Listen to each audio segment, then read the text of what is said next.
Today's adventure takes us out toward Wilcox, Arizona. We start out looking for a hot spring and ended up in Bass Canyon. Unfortunately, Kelly's in the hospital with a broken neck following a car accident. He fared a little better than this king snake we found on our way. Kelly will be out of action for about 3 months and is required to wear a neck brace. So Richard joined me on this hike and put him to good use clearing out the road. Definitely required 4-wheel drive, heading toward Hooker Hot Spring, which unfortunately is closed to the public. Okay, Richard, where are we at? We're at Bass Canyon Day Use Area. And how was it getting in here? Terrible. You definitely need 4-wheel drive. That's for sure. After a long drive down a long, bumpy, challenging dirt road, we found the trailhead and started our hike. Wild grapes are starting to get some grapes. I saw this cool little red bug fly down under that rock. Fly away, little bug. Not sure what it is, but it was interesting. We found a little stream. Any clue what this is? It's a stream of running water. What's the name of it? Bass Canyon Creek. Makes sense to me if we're in Bass Canyon. Looks like raccoon footprints. We found some interesting mushrooms just growing out of the sides of trees. White one. So we might as well find some black ones. I think in the video they look brown. Here's the Bass Canyon Trail, but it's kind of muddy, so we don't know how far we're going to go. Due to recent rains in the area, the trail really was too muddy to hike. So we just went a little ways before we decided to turn back, head back through Wilcox and on to Fort Bowie. When you go to Fort Bowie, you have two options. You can start here at the west and hike a 3-mile round trip to get to the visitor center, or you can drive about 10 miles to the visitor center and where most of the ruins are. That's what we decided to do. Of course, the road was almost washed out, but we got there, made the short hike to the visitor center, and started seeing some of the artifacts that they'd collected from around the fort. The 2,800-mile stagecoach route from San Francisco to St. Louis went right through Fort Bowie. Took mail 24 days to be delivered. This mail route was established in 1858. Apache Pass, or the Pass of Death, as it was called, due to the violence that took place in the region, prompted the development of the fort to protect the mail carriers, the settlers, and the soldiers that had to go through the pass. With the surrender of Geronimo in 1886, the justification for Fort Bowie ended. However, it was not officially closed for another 8 years. While the Apache Wars were going on, you need to also remember this was the same period that the Civil War occurred, stretching soldiers in different directions. Richard and I hiked up to Overlook Ridge, which provided a view of where the Butterfield Trail stagecoach route was, and also where the battle for Apache Pass took place. Interesting to think what life was like back in the 1860s. On a side note, when Geronimo was captured and a lot of the Apaches, they were actually transferred to St. Augustine in Florida. Some of them obviously didn't make it out. Here's some pictures of the cemetery at Fort Bowie. Okay, we've made it to the cemetery. You see the dates of these. H.B. Elliot died 1875, 35 years of age. Poor Jazz died in 1867 at just 6. But this is the cemetery at the fort.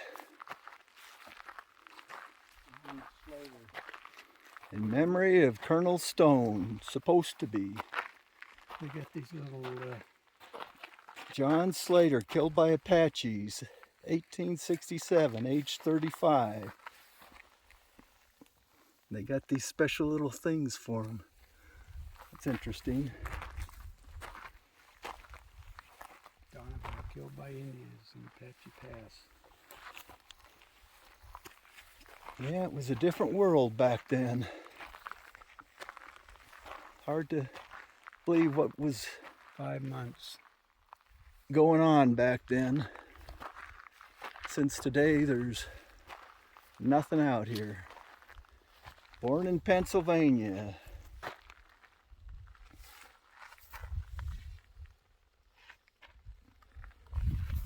Medal of Honor, 1876. So what do you think of this place, Richard? An old cemetery, wooden crosses, lots of dead bodies killed by Indians.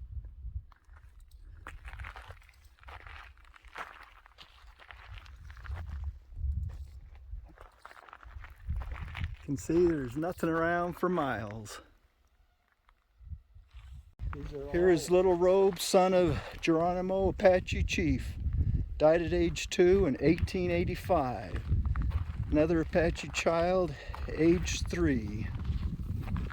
I don't know the story behind all these, but it's all kind of sad. Unknown Apache child.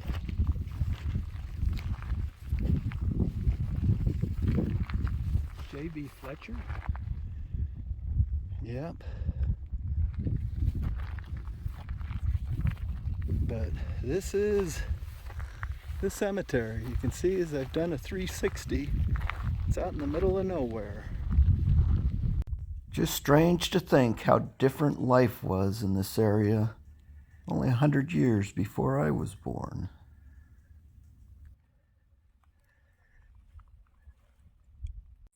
Okay, Richard, where are we? We are at Fort Bowie, almost to the visitor center, and then we'll go out and see all the ruins that are the remains of Fort Bowie. And question for you. Ready? Jim Bowie, Alamo fame. Yes. Was this fort named after him? It certainly was. It was not. Oh! Who was it named after? Some other Bowie guy. Oh, okay. Second question. You've heard of the Bowie knife? I have. That Jim Bowie made famous. Right. Oh, yeah. Who invented the Bowie knife? Jim Bowie. Wrong again. No. It was his brother, actually. But he made it famous. Okay. This is a video of the remains of Fort Bowie. That's actually Richard. But you see all the remnants out there. Cannon. But we're here at the visitor center. Little picnic area. And there's the visitor center. And Richard again. And this is the visitor center. Hello, how are you? Doing well, how are you? Doing good. Good. Some of the old artifacts. Here's a view of the fort from the overlook ridge. On your left is the visitor center, and beyond that, some of the remains of Fort Bowie. Here's a closer look of some of the ruins that are plastered to protect the ancient walls from deteriorating. The ocotillos through here are thick.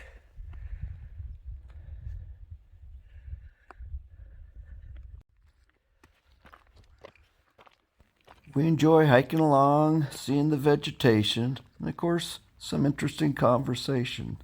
Must have said something stupid here. Yeah, and that's the most stupid thing I've ever heard. I'll have to edit the sound out of this video. Yeah, remember to edit. I obviously had a strong opinion about whatever Richard said. It was probably something political. A lot of stupid stuff goes on now, just as it did back then.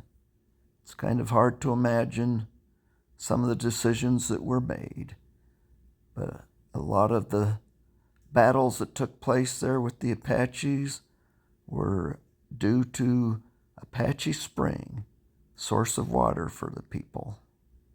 Can't blame the Apaches for trying to preserve their source of water, preserve their way of life and their lands. But it was a new world coming. After Fort Bowie was closed, the wooden timbers were salvaged for nearby ranches and mines. And in 1911, the property was sold at public auction for $1.25 to $2.50 per acre. In 1964, approximately 100 years after it was established, Congress turned it over to the National Park Service. Geronimo was said to have supernatural powers and was shot over 50 times by the Mexican and American soldiers. He lived until the age of 79 and died of pneumonia in 1909. He spent the last 23 years of his life as a prisoner of war. After his surrender, Geronimo and the other Chiricahuas, including the Apache Army scouts that helped capture him, were condemned to Army labor camps in Florida. An Apache camp. Camps usually consisted of several thatched wickiups clustered together and hidden for safety. As we come around the corner here, this is, I'm assuming, a replica of what they used to be like. There's the old grinding stone for the maize or corn.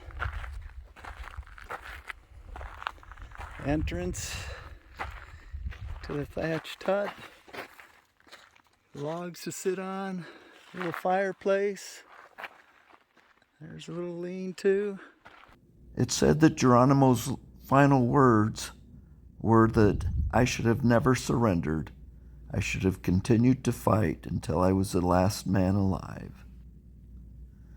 But this is just an interesting area to explore. Fort Bowie, there's the old flag post. But just the history of the American West is in this area. Cochise strongholds not far away where Cochise was captured. And of course, Tombstone and that history is not far away. Do you know what this is? It's a powder magazine where they kept their gunpowder.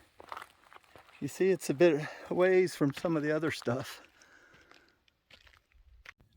Geronimo's name has become kind of a battle cry and is often said before we attempt something daring, before jump in a parachute out of a plane, I might cry, Geronimo!